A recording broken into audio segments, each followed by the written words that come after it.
Herzlich willkommen zu einer weiteren Folge vom Palmcamper.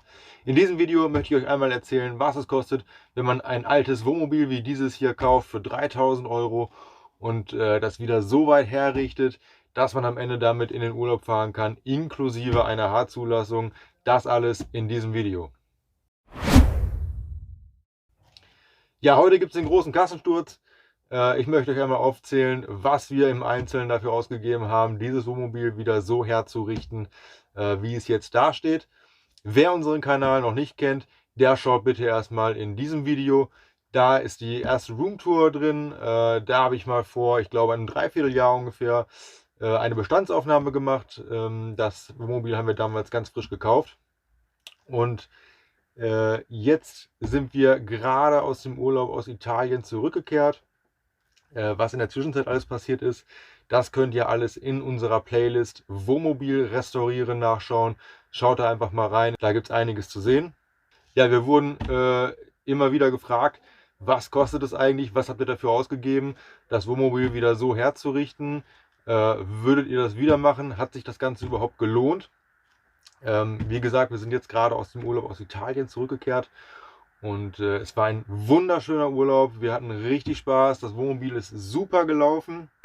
Dazu wird es auch noch mal eine große Dokumentation geben in mehreren Teilen demnächst. Die muss ich aber erst noch schneiden. Also das wird noch ein bisschen dauern. Das sind einige Gigabyte an Material, die wir da zusammengetragen haben. Jetzt möchte ich euch aber erstmal sagen, was wir hier im Einzelnen ausgegeben haben und wofür. Eine Roomtour werden wir uns an dieser Stelle sparen. Dafür schaut einfach die anderen Videos mal an.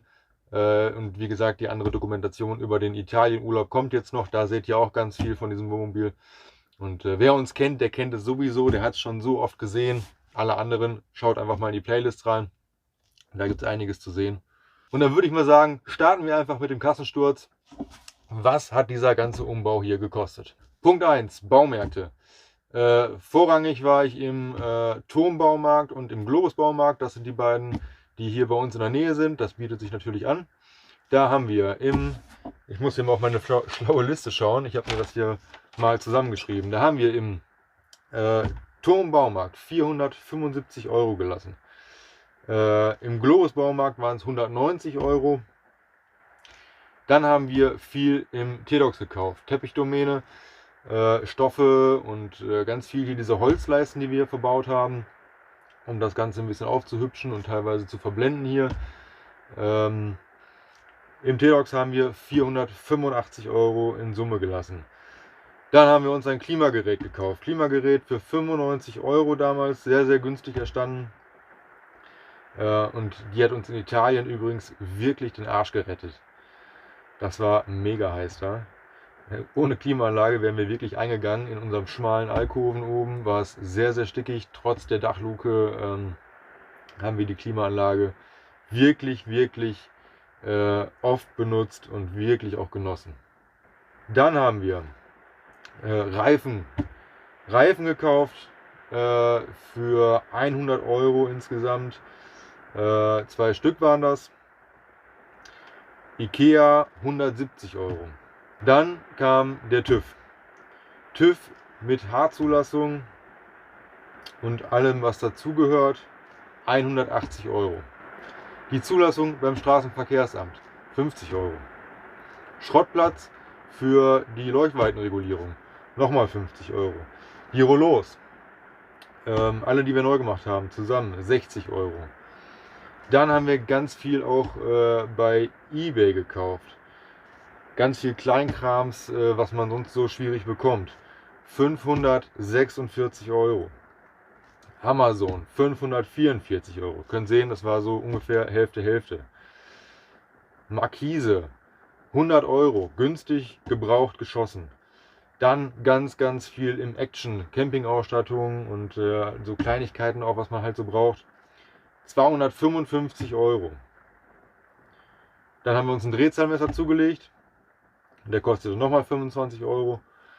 Obelink, der große Campingausstatter in Holland, 370 Euro.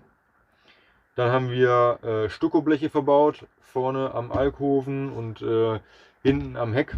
Insgesamt 60 Euro. Und dann haben wir noch Autoteile gekauft bei verschiedenen Anbietern und Shops. Da haben wir insgesamt 300 Euro gelassen. Das alles zusammen macht in Summe 4.055 Euro. Heißt, wir haben hier für unser Wohnmobil 7.055 Euro ausgegeben, damit es reisefertig dasteht. Und ungefähr ein Dreivierteljahr, naja, nicht ganz, ein halbes Jahr Arbeit investiert.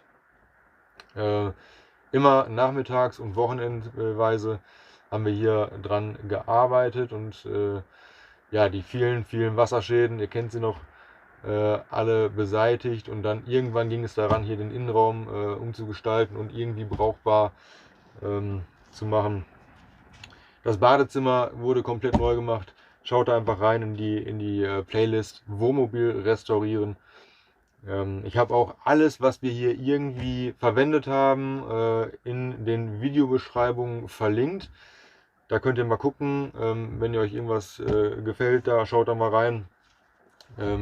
Falls euch irgendwo ein Link fehlt oder ihr Fragen zu irgendwas habt, dann meldet euch gerne, schreibt es in die Kommentare rein oder irgendwelche Anregungen oder auch Kritik. Immer her damit. Alles in die Kommentare reinpacken. So, steht noch die Frage im Raum, hat sich das Ganze gelohnt? Gelohnt hat es sich auf alle Fälle. Wenn man mal schaut, was so ein Wohnmobil aktuell kostet, mit 2 Jahren TÜV und wirklich urlaubsbereit.